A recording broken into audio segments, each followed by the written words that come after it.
काठमाडौँ महानगरपालिकाका मेयर बालेन शाहले असार 4 गते स्रोत अनुमान तथा बजेट सीमा निर्धारण समितिको बैठक बोलाएका छन्। तर समितिका सदस्य सचिव तथा प्रमुख प्रशासकीय अधिकृत सरोज गुरागाईंलाई बाइपास गरेर बैठक बोलाइएकाले यसको वैधानिकतामाथि प्रश्न उठेको छ। महानगरको बजेट समयमै पेश गर्नुपर्ने दबाव छ। धरान उपमहानगरपालिकामा श्रमदानको भुक्तानी विवादले प्रमुख हर्क साम्पाङ र उपप्रमुख आइन्द्र विक्रम बेगाबीच चर्काचर्की भएको छ। यसले मंगलबार दिनभर नगर परिसर तनावग्रस्त बन्यो र दुवै पक्षका समर्थकबीच झडप समेत भएको छ।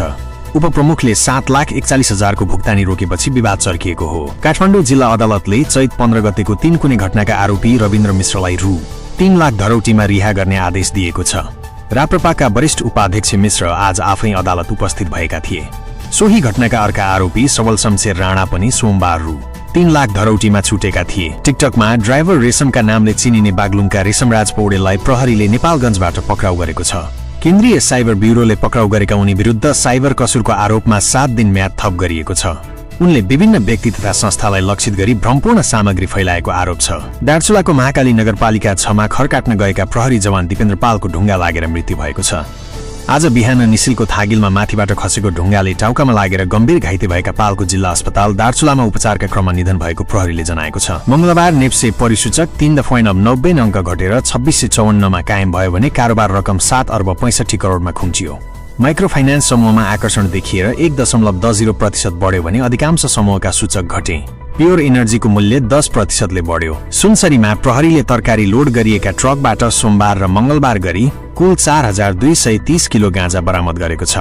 इटहरीमा बन्दा र आलुसहित ल्याइएको ट्रकबाट 2100 किलो तथा धरानमा अदुवा र बन्दा सहितको ट्रकबाट 2130 किलो गाँजा भेटिएको हो। 3 जना भरिया पनि नियन्त्रणमा लिइएका छन्। महोत्तरीको गौशाला नगरपालिकामा मेयरसँगको विवादपछि उपप्रमुख रेणु कुमारी महतोलाई मंगलबार कार्यालय प्रवेशमा रोक लगाइएको छ। नगर प्रहरीले कार्यालयको मुख्य गेटमा ताला लगाएर उनलाई भित्र पस्न नदिएका हुन्। उपप्रमुख महतोले यसलाई गुण्डागर्दी शैली भन्दै विरोध गरेकी छन्। सोमबार बसेको मन्त्री परिषद बैठकले सशस्त्र प्रहरी बलका नायब महानिरीक्षक डीआईजी गणेश ठाडा मगरलाई अतिरिक्त महानिरीक्षक एआईजी मा बढुवा गर्ने निर्णय गरेको छ। उनी एआईजी चन्द्रप्रकाश सीपी गौतम अनिवार्य अवकाशमा गएपछि रिक्त पदमा बढुवा भएका हुन्। आज मंगलबार सुनको भाउ तोलामा रु 2500 घटेर रु 1,95,000 पुगेको छ। नेपाल सुन चाँदी व्यवसायी महासंघ अनुसार यसअघि वैशाख 9 गते सुनको भाउ रु 1,97,900 को रेकर्ड बनेको थियो। चाँदीको भाउ पनि तोलामा रु 5 घटेर रु 2160 मा झरेको छ। जुम्लाको चन्दननाथ नगरपालिका 7 खल्लाचौरमा सोमबार राति ट्र्याक्टर दुर्घटना हुँदा चन्दननाथ 9 का 48 वर्षीय जोखी सार्कीको मृत्यु भएको छ। लुबत 1115 नम्बरको ट्र्याक्टर दुर्घटनामा चालक सहित 4 जना घाइते भएका छन्।